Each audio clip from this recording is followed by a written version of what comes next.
ਕੰਮ ਦੀ ਗੱਲ ਏ ਸੁਣ ਕੰਨ ਲਾ ਕੇ, ਕੁਝ ਨਹੀਂ ਲੱਭਦਾ ਦੂਰ ਵੀ ਜਾ ਕੇ।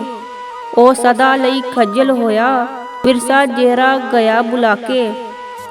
ਪਿੰਡਾਂ ਵਿੱਚੋਂ ਪੁੱਟੇ ਡੇਰੇ, ਸ਼ਹਿਰਾਂ ਦੇ ਵਿੱਚ ਘਰ ਬਣਾ ਕੇ। ਅਲਫ ਅਨਾਰ ਦੀ ਪੱਟੀ ਭੁੱਲ ਗਏ, ABC ਦੇ ਕਾਇਦੇ ਚਾਹ ਕੇ। ਸ਼ਹਿਰਾਂ ਤੇਰੀ ਪੱਗ ਵੀ ਲਾ ਲਈ, ਬੈਠਾ ਰਹੋ ਹੁਣ ਮਾਨਵ ਜਾ ਕੇ। ਤੈਨੂੰ ਕਣਕ ਦਾ ਰੰਗ ਵੀ ਭੁੱਲਿਆ, ਮਿੱਲਾਂ ਵਾਲਾ ਆਟਾ ਖਾ ਕੇ। ਕਿਸੇ ਨਹੀਂ ਉੱਥੇ ਦੁੱਖ ਵੰਡਣਾ, ਦੇਸ ਪਰਾਏ ਬੈਠਾ ਜਾ ਕੇ।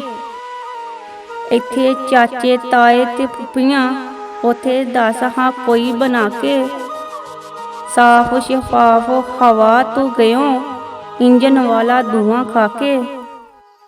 ਕੰਮ ਨੂੰ ਸਾਰੇ ਮਿਲਦੇ ਤੈਨੂੰ, ਵੇਖ ਲਵੀਂ ਭਾਵੇਂ ਅਜ਼ਮਾ ਕੇ। ਸੜਕਾਂ ਕੋਲੋਂ ਲੱਖ ਸੁਹਾਨੀਆਂ, ਪਿੰਡ ਦੀਆਂ ਗਲੀਆਂ ਵੇਖ ਲੈ ਆ ਕੇ। ਪੈਪਸੀ ਕੋਕ ਤੇ ਫਾਂਟਾ ਕੁਝ ਨਹੀਂ, ਖੂਹੀ ਦੇ ਪਾਣੀ ਅੱਗੇ ਆ ਕੇ। ਨਾਜ਼ ਮੈਂ ਤੇਰੀਆਂ ਰਾਹਾਂ ਵੇਖਾਂ, ਬੋਰ ਦੀ ਛਾਵੇਂ ਮੰਜਾ ਢਾ ਕੇ।